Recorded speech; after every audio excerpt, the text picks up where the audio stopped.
15 साल बाद एक तलाकशुदा महिला पुलिस अधिकारी अपने पूर्व पति की टूटी हुई झोपड़ी के सामने खड़ी थी और जब सच सामने आया तो पूरा गांव सन्न रह गया। दोस्तों, यह कहानी है मध्य प्रदेश के छतरपुर जिले के एक छोटे से गांव कुंवरपुरा की। दोपहर का वक्त था, धूप तेज थी और गांव की कच्ची सड़क पर अचानक एक सरकारी गाड़ी आकर रुकी। लाल बत्ती, चमचमाती गाड़ी। गांव वालों ने एक दूसरे की तरफ देखा। सब समझ गए, कोई बड़ा अधिकारी आया है। गाड़ी का दरवाजा खुला।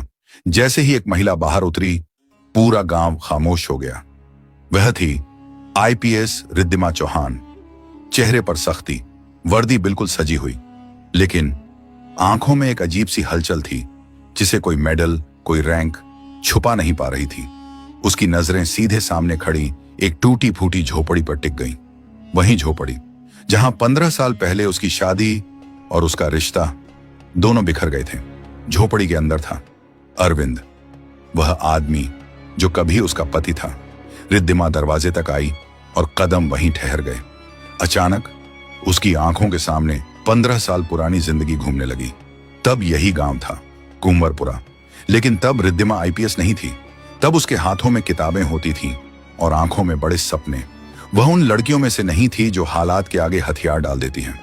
अरविंद से उसकी मुलाकात सरकारी स्कूल में हुई थी। धीरे धीरे बातें शुरू हुई, फिर दोस्ती और फिर वही अनकहा रिश्ता। एक दिन रिद्धिमा ने कहा, मैं अफसर बनना चाहती हूं। अरविंद ने ना हंसी उड़ाई ना सवाल किया, बस मुस्कुराकर बोला, मैं तुम्हारे साथ हूं, तुम बस मेहनत करो, बाकी मैं संभाल लूंगा। यही भरोसा रिद्धिमा को सबसे अलग लगा। ना शक, ना रोक टोक, सिर्फ विश्वास। कुछ साल बाद दोनों ने शादी कर ली। शादी के बाद जिंदगी आसान नहीं थी। पैसे कम थे, सुविधाएं नहीं थीं, लेकिन साथ था। रिद्धिमा रात रात भर पढ़ती, अरविंद पास बैठा रहता। कभी चाय बना देता, कभी नोट्स सजा देता। पहली बार परीक्षा में असफल हुई तो वह पूरी रात रोती रही। अरविंद ने लंबी बातें नहीं की, बस उसे अपने पास बैठाकर कहा, हार सिर्फ तब होती है जब हम कोशिश छोड़ देते हैं। दूसरी बार भी सफलता नहीं मिली। गांव वालों के ताने शुरू हो गए, इतना पढ़कर क्या होगा, घर संभालो। अरविंद सब सुनता रहा, लेकिन जवाब कभी नहीं दिया। तीसरी बार जब परिणाम आया, रिद्धिमा का नाम सूची में था। अरविंद देर तक कागज को देखता रहा। आंखों में चमक थी। धीरे से बोला, अब तुम सच में अफसर हो गई। उसकी आवाज में गर्व था, लेकिन शायद यहीं से रिश्ते की दिशा बदलने लगी। शहर, नई पोस्टिंग, बड़ा घर, नई दुनिया। शुरुआत में सब ठीक था। रिद्धिमा अरविंद को साथ रखती, उसका सम्मान करती। लेकिन जैसे जैसे कंधों पर सितारे बढ़ते गए, वैसे वैसे रिश्तों का वजन कम होता गया। ऑफिस की बातें घर तक आने लगी। मीटिंग, कॉल, फाइलें। अरविंद वहीं था, लेकिन अब वह बस पृष्ठभूमि बनता जा रहा था। एक दिन रिद्धिमा ने कहा, ये गांव वाले कपड़े मत पहना करो। अरविंद चुप रहा। दूसरे दिन बोली, मेरे वरिष्ठ अधिकारी आते हैं, थोड़ा संभल कर रहा करो। अरविंद ने बस सिर हिला दिया। धीरे धीरे रिद्धिमा की बेचैनी बढ़ती गई और अरविंद की खामोशी अब उसे चुभने लगी। धीरे धीरे रिद्धिमा को महसूस होने लगा, अरविंद उसकी दुनिया में अब फिट नहीं बैठता। जैसे जैसे उसकी पहचान बढ़ रही थी, उसे लगता था अरविंद पीछे छूट रहा है। एक शाम रिद्धिमा एक आधिकारिक डिनर से लौटी। घर में हल्की रोशनी थी। अरविंद दरवाजे के पास खड़ा था। उसने शांत स्वर में कहा, तुम बहुत बदल गई हो। रिद्धिमा ने वर्दी उतारते हुए जवाब दिया, बदलना पड़ता है, हर कोई एक जैसा नहीं रह सकता। कुछ पल सन्नाटा रहा। फिर अरविंद ने धीरे से पूछा, क्या मैं तुम्हें शर्मिंदा करता हूं? सवाल सीधा था। रिद्धिमा ने बिना रुके कहा, हां, बस एक शब्द। लेकिन वही शब्द अरविंद के भीतर कहीं गहराई तक उतर गया। उस रात उसने खाना नहीं खाया और रिद्धिमा ने ध्यान भी नहीं दिया। धीरे धीरे तकरार बढ़ने लगी। रिद्धिमा को लगता अरविंद उसकी रफ्तार समझ नहीं पा रहा। अरविंद को लगता रिद्धिमा अब उसे देख ही नहीं रही। एक दिन रिद्धिमा ने साफ कह दिया, मैं यह रिश्ता अब और नहीं निभा सकती। कमरे में लंबी खामोशी छा गई। अरविंद देर तक चुप बैठा रहा, फिर बोला, अगर बोझ बन गया हूं तो छोड़ दो। उस आवाज में गुस्सा नहीं था, बस थकान थी। कुछ ही समय बाद कागजों पर दस्तखत हो गए। ना कोई शोर, ना कोई नाटक, बस एक रिश्ता चुपचाप खत्म। रिद्धिमा ने खुद को समझाया, उसने सही फैसला लिया है। अरविंद गांव लौट आया, बिना शिकायत, बिना सवाल। और आज 15 साल बाद आईपीएस रिद्धिमा सरकारी गाड़ी और पूरे रुतबे के साथ उसी झोपड़ी के सामने खड़ी थी जहां कभी उसका सब कुछ था। लेकिन आज उसके भीतर अजीब सी घबराहट थी, जैसे कोई पुराना घाव फिर से धड़क उठा हो। उसने धीरे से दरवाजे पर दस्तक दी। अंदर से आवाज आई, आ रहा हूं। दरवाजा खुला। सामने अरविंद खड़ा था। सादा कुर्ता, पुरानी धोती, पैरों में घिसी चप्पल, शरीर पहले से पतला, कंधे थोड़े झुके हुए, लेकिन आंखों में एक गहरी स्थिर शांति।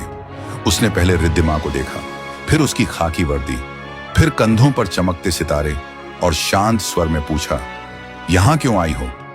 रिद्धिमा एक पल को ठिठक गई।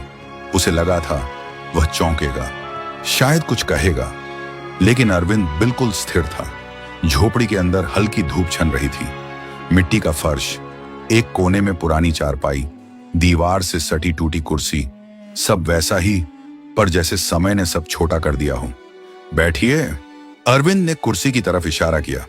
रिद्धिमा पहली बार हिचकिचाई। इतनी बड़ी अफसर होते हुए भी आज उसे बैठने में झिझक हो रही थी। वह धीरे से कुर्सी पर बैठ गई। दोनों के बीच एक भारी खामोशी थी, ऐसी खामोशी जिसमें शब्द नहीं, बस अधूरी यादें होती हैं। अरविंद उठा, मटके से पानी निकाला, गिलास भरकर उसकी तरफ बढ़ा दिया। रिद्धिमा ने गिलास लेते समय उसके हाथों को देखा। खुरदरे, मेहनत से सख्त, वही हाथ जो कभी उसके सपनों का सहारा थे, आज और भी मजबूत थे, और शायद वह खुद पहले से ज्यादा कमजोर। रिद्धिमा ने धीरे से पानी पिया। अरविंद की आवाज आई, आप यहां किस लिए आई हैं? रिद्धिमा के हाथ ठिठक गए। यह पहली बार था जब उसने उसे तुम नहीं, आप कहां, एक शब्द, लेकिन वही दूरी बन गया। वह कुछ कहना चाहती थी, पर शब्द साथ नहीं दे रहे थे। एक आईपीएस अधिकारी पूछताछ में कभी नहीं अटकती, लेकिन आज वह खुद कटघरे में थी। अरविंद ने सहज स्वर में कहा, अगर कोई प्रशासनिक काम है तो बताइए, मैं सहयोग कर दूंगा। कोई ताना नहीं, कोई शिकायत नहीं, बस औपचारिकता। रिद्धिमा ने पहली बार महसूस किया वह टूटा नहीं था, वह भावनाओं से आगे निकल चुका था। तभी बाहर से एक बुजुर्ग महिला आगे आई, चेहरे पर उम्र की लकीरें, लेकिन निगाहों में साफ सच्चाई। मैडम, उन्होंने कहा, अंदर दम घुटेगा, बात बाहर कर लें। रिद्धिमा बाहर आई। गांव के लोग इकट्ठा थे, लेकिन कोई शोर नहीं, सिर्फ ठहरी हुई नजरें। बुजुर्ग महिला बोली, 15 साल बहुत होते हैं मैडम। रिद्धिमा ने धीरे से पूछा, सब ठीक तो है? महिला ने गहरी सांस ली। ठीक तब होता जब अरविंद अपनी बात कह पाता। रिद्धिमा चौंकी। क्या मतलब? भीड़ में से एक आदमी बोला, तलाक के बाद वह शहर गया था काम ढूंढने। दूसरा बोला, लेकिन हर जगह लोग पहचान लेते थे, कहते बड़ी अफसर का पति और मजदूरी। कुछ हंसी उड़ाते, कुछ ताने कसते। रिद्धिमा की सांस भारी हो गई।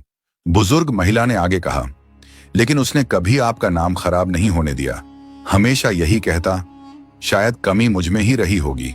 रिद्धिमा की आंखें भर आईं। एक युवक बोला, एक बार झूठी शिकायत में उसे थाने भी बुलाया गया था। रिद्धिमा सिहर गई। क्यों? लोगों ने अफवाह फैला दी थी कि वो आपके नाम का फायदा उठाता है।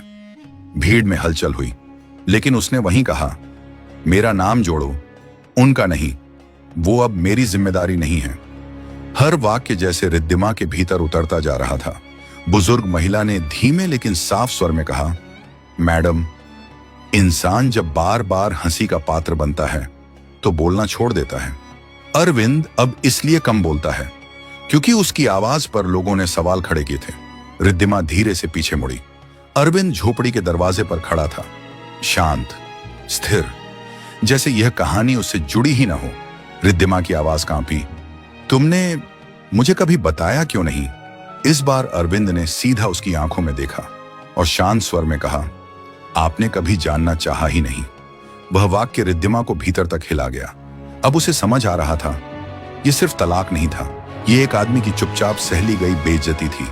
और शायद यह कहानी अभी पूरी नहीं हुई थी, क्योंकि कुछ सच ऐसे होते हैं जो देर से सामने आते हैं लेकिन सब कुछ बदल देते हैं। बुजुर्ग महिला धीरे से बोली, मैडम, जो आपने अभी तक सुना वह पूरा सच नहीं है। रिद्धिमा का दिल एक पल के लिए रुक सा गया। बुजुर्ग महिला ने आगे कहा, एक बात है जो अरविंद ने हमें बहुत देर से बताई थी। भीड़ में खड़े एक बुजुर्ग आगे आए, सफेद बाल, कांपते हाथ। मेरा नाम शंकर दास है, उन्होंने कहा। उन्होंने एक बार रिद्धिमा की वर्दी देखी, फिर आसमान की तरफ देखा और कहना शुरू किया। शादी टूटने के करीब 6 महीने बाद एक रात अरविंद गांव लौटा था। रिद्धिमा की सांसें तेज हो गईं।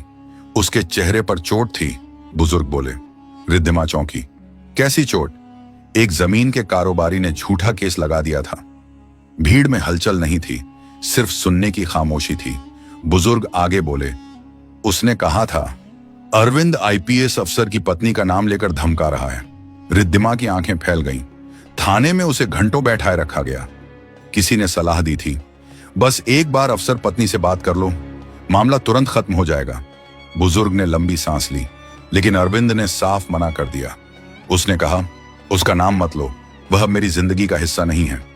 रिद्धिमा की नजरें जमीन पर झुक गईं।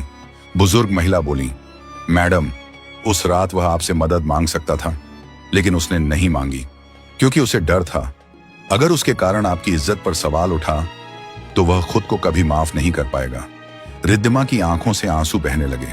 उसे पहली बार समझ आया, वह जिस आदमी को कमजोर समझ रही थी वह असल में सबसे ज्यादा मजबूत था। बुजुर्ग महिला की आवाज भारी हो गई।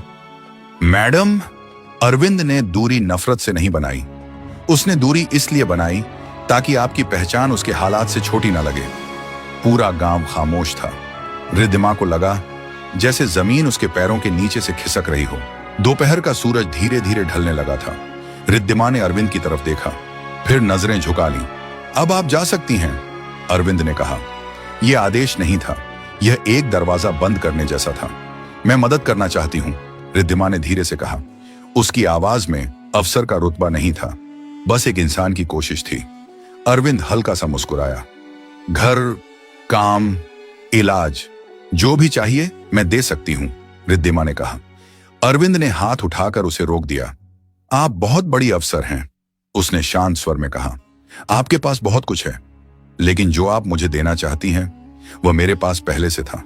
रिद्धिमा को समझ नहीं आया। मैं माफी मांगने आई हूं, उसकी आवाज टूट गई। मुझसे बहुत बड़ी गलती हो गई, मैं चाहती हूं तुम ठीक रहो। अरविंद ने उसे देखा, सीधी लंबी नजर से। मैं ठीक हूं, उसने कहा। आपको बस यह समझने में देर हो गई। रिद्धिमा ने जेब से एक कागज निकाला। सरकारी लेटर हेड। ये देखो, उसने कहा।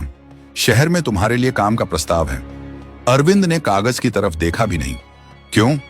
रिद्धिमा की आवाज भर्रा गई। अरविंद ने कहा, मैं अब किसी का एहसान लेकर खुद से दोबारा समझौता नहीं करना चाहता। उसकी आवाज पहली बार भारी हो गई। जब मैंने आपसे कुछ नहीं मांगा था तब आप अफसर बनकर चली गई थी। अब जब आप अफसर बनकर लौटी हैं तो मैं कैसे मांग लूं? गांव में सन्नाटा था।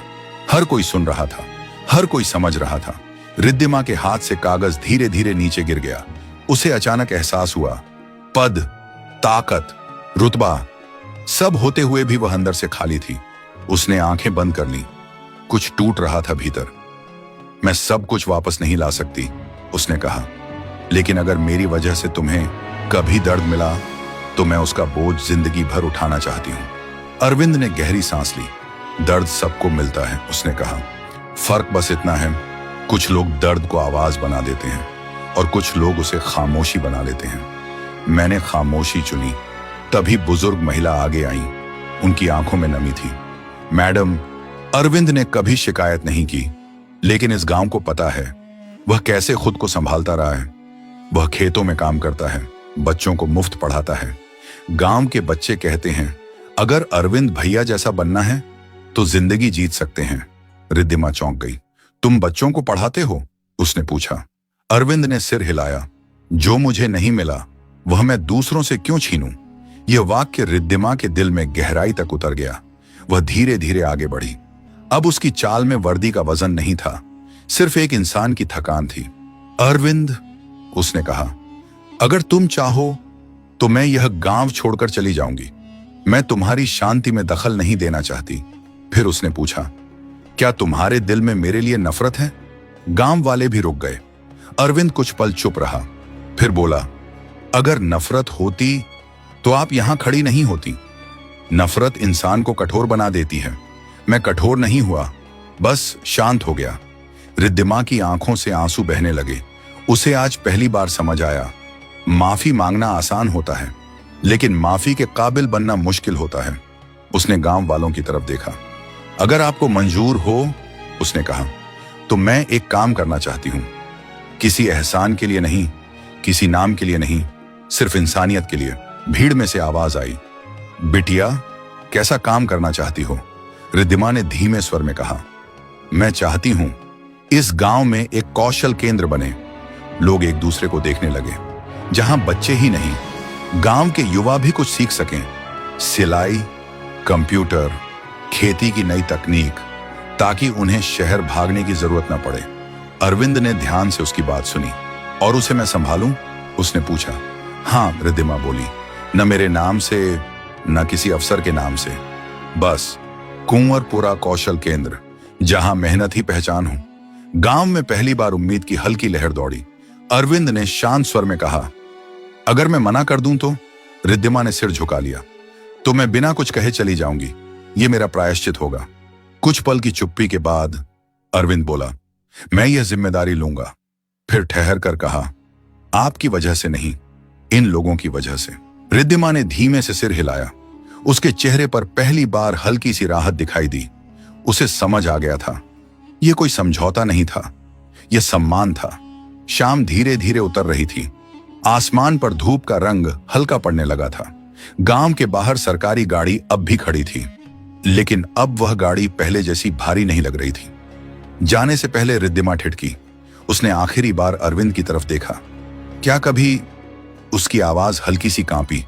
तुम मुझे माफ कर पाओगे? अरविंद ने तुरंत जवाब नहीं दिया। वह डूबते सूरज को देखता रहा। कुछ पल बस खामोशी। फिर उसने शांत स्वर में कहा, माफी तब दी जाती है जब सामने वाला अपनी गलती स्वीकार कर ले। उसने रिद्धिमा की तरफ देखा। आप स्वीकार कर चुकी हैं, मेरे लिए इतना ही काफी है। रिद्धिमा की आंखें भर आईं।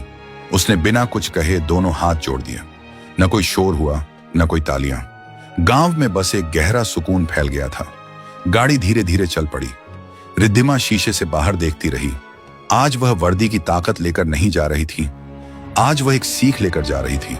उसे पहली बार महसूस हुआ, पद से बड़ा होना आसान है, लेकिन इंसान बनना मुश्किल। पीछे गांव में अरविंद खड़ा रहा।